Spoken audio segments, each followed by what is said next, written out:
everyone, Mitch coming in for the Commander's Core studio. Welcome to the show. Okay, so I'm not sure if anyone else knew about this, but apparently there was a super exclusive high-end event last night at, well, Chicago Command Fest, and yes, there was an early preview for all those players out there that decided to probably pay way too much money to get into that. Anyways, let's jump into that. Narset, Jeskai, Waymaster.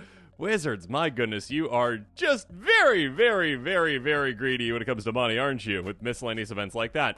Yeah, Narset got revealed early because apparently that's just what's going to happen. Yeah, we are way pre-spoiler season at this point, and yeah, pre-Command Fest too, but you know what? Here we go. It's a very exciting commander regardless. A 3/4 human monk for 3 mana and Jeskai. I just want to say, I just didn't expect a spoiler, basically, is what I was trying to say, and then I went around it that way. At the beginning of your end step, you may discard your hand. If you do, draw a card equal to the number of spells you've cast this turn. Okay, that is a new, awesome, interesting direction for Narset. I love it. First of all, I mean, I just love it. We're going back to Tarkir. I'm absolutely stoked to see it. I love the 3-color set, essentially. I absolutely love the flavor. I love the characters. And I love this design. It's a very cool design. Again, it's a design where it's something like you haven't really seen it before. It's unique. It makes you think about, okay, what in the world am I going to do with this? Okay, this is it's a big payoff. Yes, but there's a downside to it too. And what kind of a deck do I build around it? It's and the thought is okay, storm. But if you are storming off with it, then you fail essentially to win. I guess, if you're okay, this is the backup plan to storm, where it's okay, I storm off. Oh no, I didn't win. Luckily, my commander helps me reset things. Yeah. Okay, next turn. Hopefully that works. And it's okay, I guess, if the deck wins, then it's not functioning, I guess, entirely in the way that you need. It's you kind of fail. That being said, obviously, I will say that Storm is kind of one of those, I guess with the new tier system, Storm is probably a tier 4 kind of a thing. Players don't exactly necessarily want to sit and watch someone play 40 minutes on their own. I learned that from my Droira deck a long time ago, okay? And I haven't forgotten it since.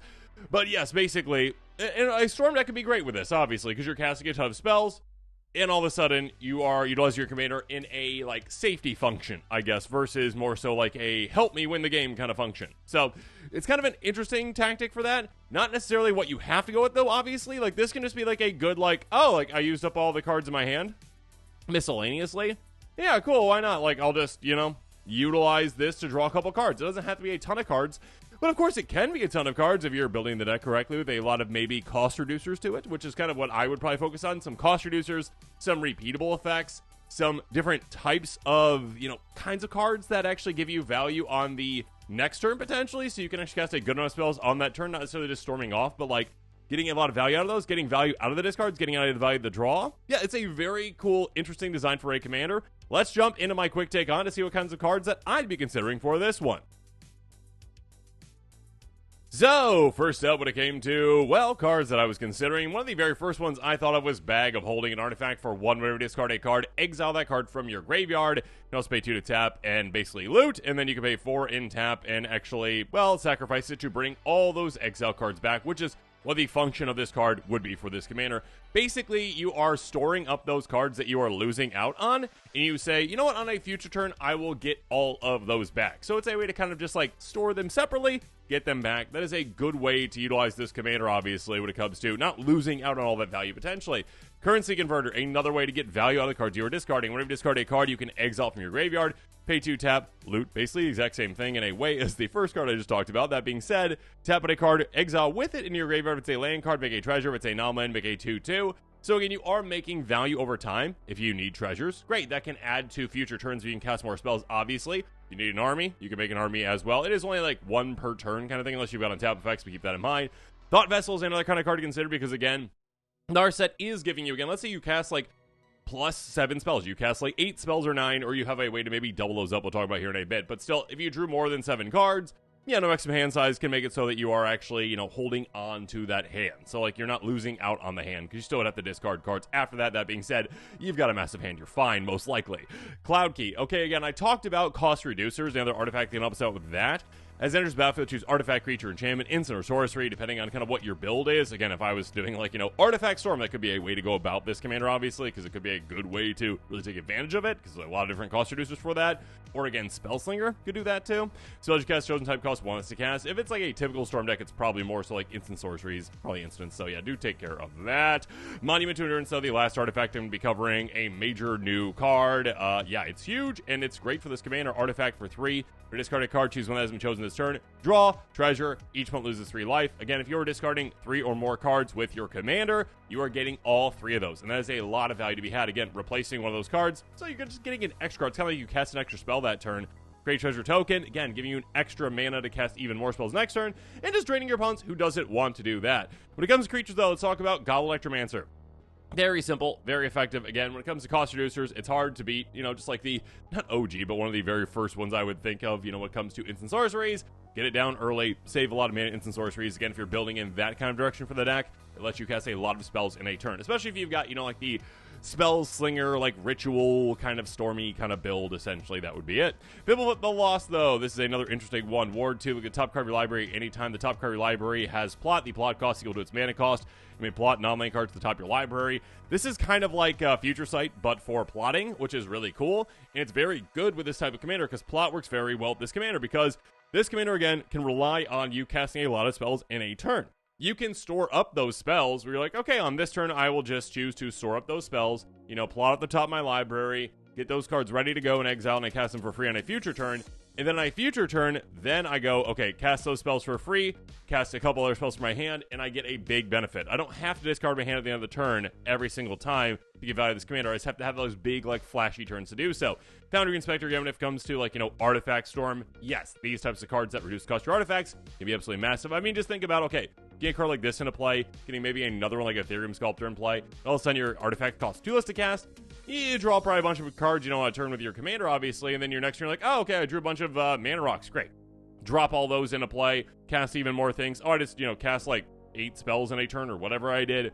Awesome. I'll discard, basically nothing because I don't have a hand anymore, and then do that again next turn. So yeah, this is a way to really, really gain value off of that. I think artifacts would be the direction I would go if I was going to go Storm, but I don't build those decks anymore. Next up, Linhorn Buccaneer, a 2/4 hasty Minotaur Pirate that says whenever you discard a card, 1 damage to each opponent. Obviously, it's a way to take advantage of this. There's other ways to take advantage of, too, like that one Sphinx is like, hey, you cycle things, or Cure of Mystery, is that the one? You cycle things, you scry. Okay, that too, cycle or discard. Any of you, whenever you discard a card, probably consider it. I mean, it has to give you a good effect, but yeah, this one's pretty good if you are planning on, drawing a bunch of cards throughout the game, discarding a bunch of cards throughout the game, punishing your opponents. It's quite nice. Obviously, this one can also discard you a card and draw a card, so rummaging effect on attack as well if you pay for it. Surly Badgersaur, though, I wish this was cheaper. I love this card. Whenever you discard a creature card, you get a counter on this. Discard a land card, make a treasure, discard a non-creature, non-land card, fight star creature you don't control. It can get quite large. It can fight things and take them out. Most importantly, though, it can get you a bunch of free mana, which, again, is going to be huge for a commander like this. So, yeah, definitely consider that. Talking about Time Master, a different direction that you can go with this deck, or a different thing you consider, is Rebound. Instant sorcery and dragon spells you can control can be countered. That's quite nice. And again, if you are going Spellslinger, that's even better for this. Or Dragon Tribal, which doesn't make any sense, but sure.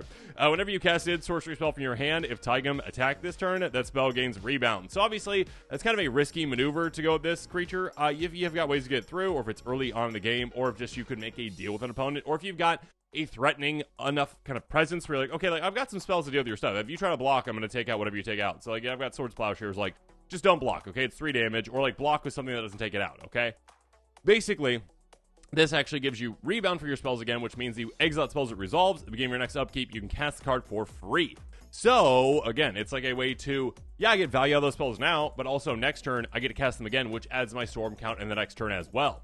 Psychosis Crawler, this is a good one as well. State-based actions, again, it would stay alive on the discard draw with your commander, so keep that in mind. Power Test equal number of cards in your hand. Whenever you draw a card, each opponent loses 1 life. So, yeah, again, like Linhorn Buccaneer, on the other end of things, being like, oh, okay, cool. I punish players in the discard, I punish players on the draw, what's not to love. All-Seeing Arbiter, again, when it comes to discarding, you get another value out of this. Enters the battlefield or attacks, draw 2 cards, discard a card. Whenever you discard a card, target creature opponent controls gets -X/-0 until your next turn, X the number of different mana values among cards in your graveyard.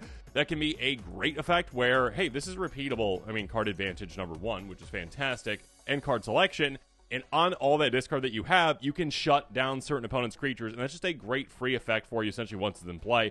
Fairy's Age Insight, again, basically a way to say, oh, You cast this many spells in a turn, basically double up that value for you, because at the end step, you're going to be discarding your hand and drawing twice as many cards as you would have from your commander. On top of just drawing twice as many cards just normally from a lot of things, except for your first draw in the turn. So yeah, basically being able to just be like, okay, you know what? I'm going to double that up, get an absurd amount of value. Again, if I cast 4 spells and I draw 8, lovely. It's just definitely a card Thought Reflection, obviously, but does basically the exact same thing. Consider those. Raven Form, again, when it comes to like plot, foretell as well, is kind of like a lesser version of that in a way. Yeah, you basically foretell for a single blue mana for this one. After you paid 2 to, foretell it. So on a future turn, you're casting it for cheaper. Raven Form, exile target, artifact, creature, and makes a 1/1 bird with flying. Cool. A way to get rid of something, but again, yeah, plot, foretell, rebound, those types of cards that kind of give you future value either for free or at a reduced cost in a future turn can be great with this type of a commander. There's a lot of cool things you can do this one, a lot of ways to take advantage of discard and draw. It's a very cool design. And with that, this episode is come to a close. Make sure you comment below with your thoughts on it. And of course, as always, thanks again and have a good one.